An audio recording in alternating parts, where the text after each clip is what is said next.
Dear friends, viewers, Wilkie Collins, an English writer, had written a novel, the name of which is The Woman in White. So today we are going to discuss about Woman in White by Wilkie Collins.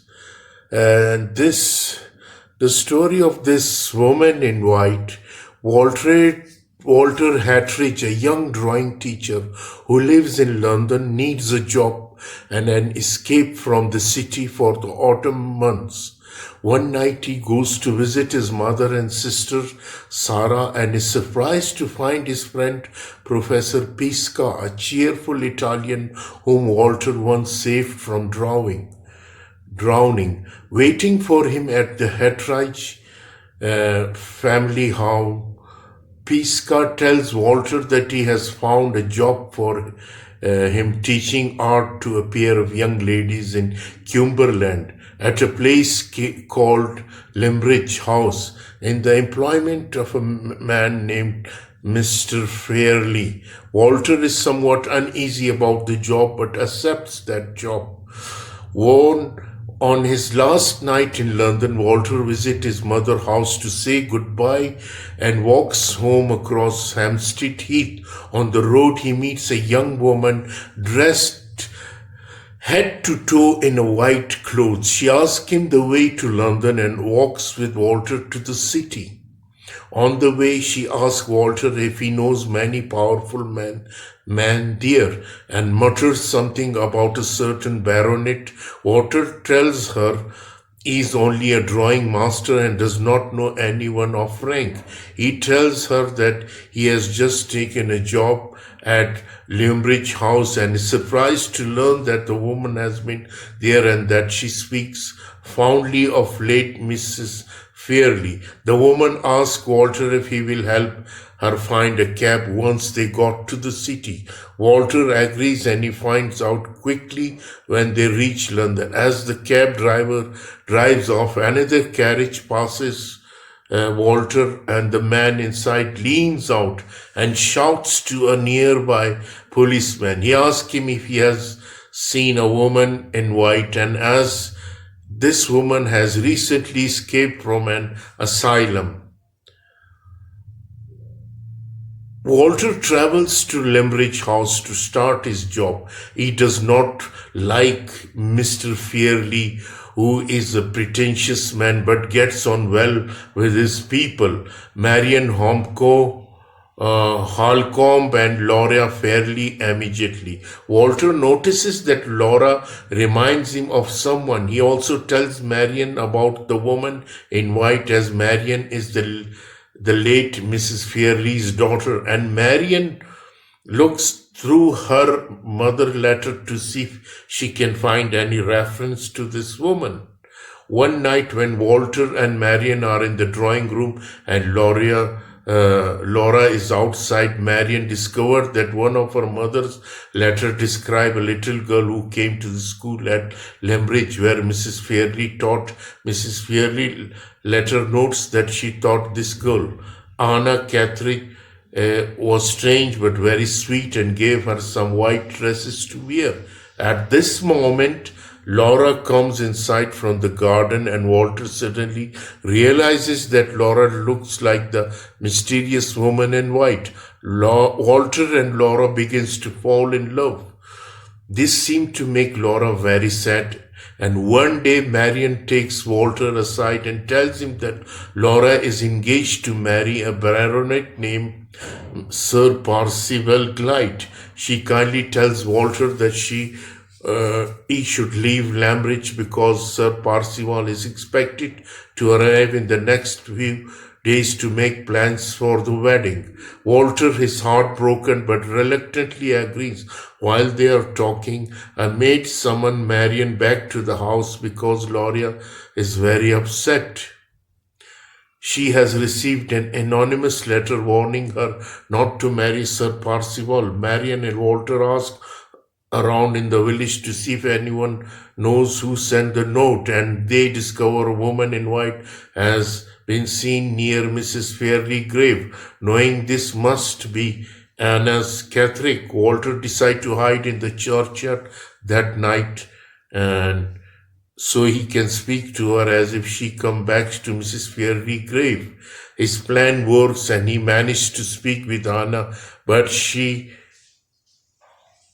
becomes extremely angry when Walter mentions Sir Parsival's name. Unable to calm her, Walter leaves Anna with her companion, an older woman named Mrs. Clement, and the next day he returns to London. Sir Percival Glyde comes to Lambridge House to arrange his wedding. Laura is reluctant to marry him, but she is promised her father on his deathbed and feels too guilty to break the engagement. Sir Percival seems charming and considerate, but Marian still does not like him. She finds him bad-tempered and with the servant, and Laura's friendly dog always bark at him, which seems to be a measure of his character. Hoping to get out of the engagement, Laura tells Sir Percival that she does not love him and that she loves someone else, and offers him the chance to break off the engagement. However, Sir Percival delights in her honesty, confesses his undying love for her, and the wedding goes ahead as planned. In the days that follow, Mr. Gilmore, Laura's lawyer, arranged the marriage settlement. This settlement states that if Laura dies without an heir, Sir Percival will receive £20,000 at Lambridge House, while Laura's aunt, Madame Fosco, will receive £10,000. After the wedding, Laura and Sir Percival set off on their honeymoon to Europe, where they plan to meet up with Laura's aunt, her Italian husband, Count Fosco. Marian arranged to meet the newlyweds on their returns at Sir Percival House at Blackwater, where she will live with them. Many months later, Laura and Sir Percival arrive home at Blackwater with Sir Percival's friend Count Fosco and his wife. Marian and Laura both deeply dislike the Count and are very afraid of him. His wife behaves suspiciously too and submissively does everything the Count says. Marian also finds that Sir Percival demeanor has completely changed. Instead of charming man who sauntered around Lambridge declaring his undying love for Laura, Sir Percival is now extremely irritable and bad-tempered, especially toward his new wife. At one point, he tries to force Laura to sign a document without telling her that what it is, and he has folded the paper so that only the signature line is visible, and becomes aggressive, and Laura refuses to sign. Sir Percival's combative mood is made worse when he hears that Anna Catherick is in the area, and he becomes determined to find her. One day on a walk to a boat house near the lake in the ground, Laura meets Anna Catherick, who tells her that she knows a secret about Sir Percival.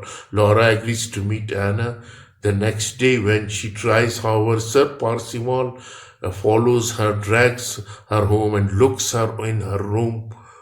He tries to force her to sign the document again, but Count Fosco stops him. Meanwhile, Marian has become deeply suspicious about Sir Percival and Count Fosco's motive towards her sister. She tries to write to Mr. Fairley and Mrs. Criley, the new girl's lawyer, for help in several occasions. But Madame Fosco intercepts the letter. One night, Marian overhears Sir Percival and Count Fosco in the garden, hears them discuss plan to murder Laura for her fortune.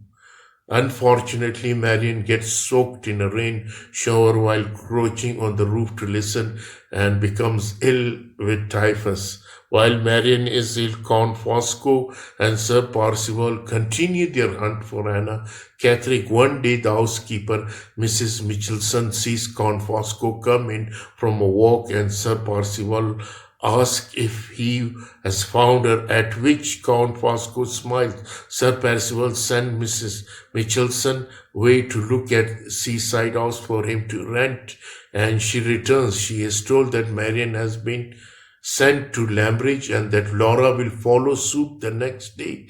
All the servants are to be dismissed and the house is to be shut up. Mrs. Michelson is shocked, but Laura to the station and sees her off on the train to London, where she arrives back at Blackwater. She discovers that Marian is still at the house and that Laura has been tricked. When Laura gets to London, she's taken to stay with Count Fosco but dies the next day from heart failure. Several months later, Marian hears that Anna Catherick has been returned to the asylum and goes to visit her to see if she can find out about Sir Percival's secret. When she arrives, she discovers that it is not Anna in the asylum but Laura, who is seen disguised against her will as Anna. Marian breaks her sister out of asylum and they return to Limerick, but find that everyone there believes that Laura is dead. In the churchyard where Anna has been buried, Mrs. Farley, Tom, they meet Walter Hatridge,